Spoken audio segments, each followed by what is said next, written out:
各位邊迷你好啊！見到呢個海報，當然就係 Seiko 而家全球嘅代言人啦，就係、棒球好手啊，大谷翔平啊。不過今日講嘅運動咧，就唔係棒球，而係潛水啊，尤其係咧最新嘅 Seiko Prospect PADI 嘅版本啊。PADI 咧就係專業潛水教練協會啊，咁啊成立咗幾耐咧？原來60年㗎啦。精工同埋 PADI 嘅合作咧，亦都有10年啦，咁所以咧值得慶祝下。45mm 標徑啦，14mm 後左右啦，標2去標2咧就係48mm 嘅。咁呢個標面咧就係藍面啦，同埋好似有個地球嘅經緯紋理嘅。咁因為咧，如果大家知道 PADI 個標誌啊，其實就係有一個地球咁啦，上面有一個潛水員嘅。咁我轉緊呢個單向旋轉外圈啦，都係陶瓷圈啦。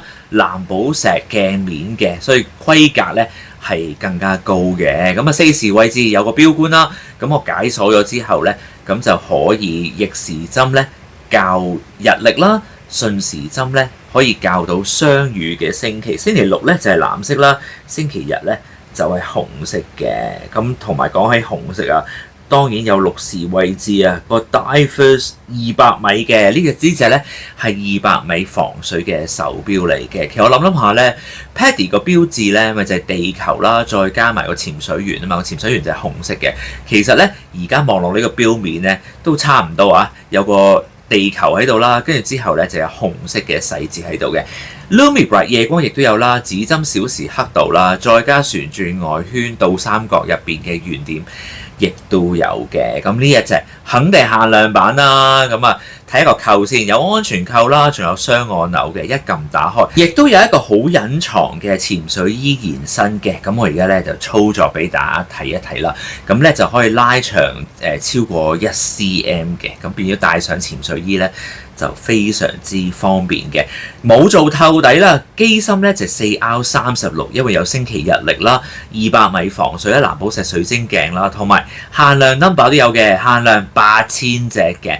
但係上個7寸嘅手腕啦，咁啊打橫咧就45mm，不過標2去標2咧都係大概48mm啊，所以咧就唔會話太大隻咁樣嘅。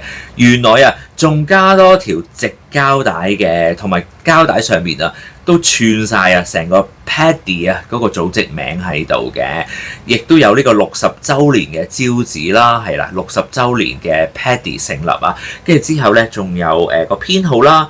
同埋嗰個機芯亦都見到啦，咁啊有興趣當然可以去到佐敦裕華國貨榮記錶行入邊啦，去查詢試戴上手嘅。呢隻錶嘅定價咧，原來就係5750港元嘅。大家記住同老闆或者售貨員話睇過呢個 channel 啊，大家都會識做嘅。原來2026年係咁特別嘅一年啊，因為咧今年啊精工就慶祝145週年啦。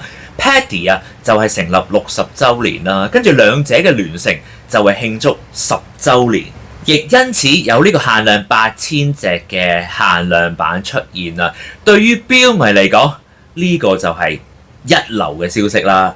希望大家都中意我今日嘅分享啦，拜拜。